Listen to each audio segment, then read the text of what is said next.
పరంపరే silks లో anniversary day sale కళ్యాణం కమనీయం ఆఫర్ జూలై 1 నుంచి జూలై 30 వరకు 50% ఆఫ్.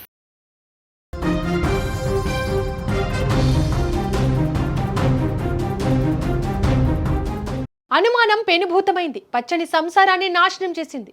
నూరేళ్ల బంధాన్ని నడి రోడ్డుపై పారేస్తుంది. పచ్చని సంసారంలో చిచ్చుపెట్టి ఒకరిని శవంగా మరొకరిని నేరస్తుడిగా మారుస్తుంది. హైదరాబాద్లోని ఉప్పల్లో జరిగిన దారుణ ఘటన ఇందుకు నిదర్శనం. భార్యపై అనుమానంతో రగిలిపోయిన భర్త చివరికి ఆమె ప్రాణం తీసేశాడు.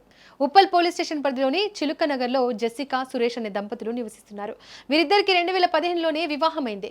ఇద్దరు ప్రైవేట్ ఉద్యోగాలు చేసుకుంటూ గత 4 ఏళ్లుగా ఇదే చిలుకనగర్లో నివాసం ఉంటున్నారు. వీరికి 10 ఏళ్ల వయసున్న ఒక అందమైన కూతురు కూడా ఉంది. ఉదయం లేస్తే ఉద్యోగాలు, సాయంత్రం వస్తే కూతురి భవిష్యత్తు, ఇలా సాఫీగా సాగిపోతున్న వీరి జీవితంలోకి ఆ అనుమానం అనే దయ్యం ప్రవేశించింది. జెసికాపై భర్త సురేష్ రోజు రోజుకు అనుమానాన్ని పెంచుకున్నాడు. నువ్వు ఎవరితో మాట్లాడుతున్నావు, ఎందుకు మాట్లాడుతున్నావు అంటూ ప్రతి చిన్న విషయానికి గొడవ పడడం మొదలుపెట్టాడు. రోజులాగే ఇవాళ ఉదయం కూడా భార్య భర్తల మధ్య అదే అనుమానంతో గొడవ మొదలైంది. జెసికా ఎంత నచ్చ చెప్పినా సురేష్ తలలో ఉన్న అనుమాన భూతం వినలేదు. మాట మాట పెరిగింది. గొడవ శృతి మించింది. ఆ సమయంలో సురేష్ కి భార్యపై ఉన్న ప్రేమ కనిపించలేదు. 10 ఏళ్ల కూతురి భవిష్యత్తు గుర్తుకు రాలేదు. కోపంతో కళ్ళు కమ్మేశాయి. కిరాతకుడిగా మారిన సురేష్ కన్న భార్య అని కూడా చూడకుండా జెసికాను దారుణంగా నరికి చంపేశాడు. రక్తం అడుగులో జెసికా ప్రాణాలు విడుస్తుంటే ఆ రాక్షసుడు చలించలేదు. పైగా హత్య చేసిన తర్వాత ఏమాత్రం భయం లేకుండా జెసికా సొంత అక్కకు ఫోన్ చేసి నీ చెల్లెల్ని చంపేశాను అని కూల్ గా చెప్పాడు. ఆ మాట వినగానే ఆ కుటుంబం గుండె బద్దలైపోయింది. జెసికా అక్క ఇచ్చిన సమాచారంతో ఉప్పల్ పోలీసులు వెంటనే అలర్ట్ అయ్యారు. చిలుకనగర్లోని ఘటనాస్థలానికి చేరుకుని రక్తపు మడుగులో పడి ఉన్న జెసికా మృతదేహాన్ని చూసి షాక్ అయ్యారు.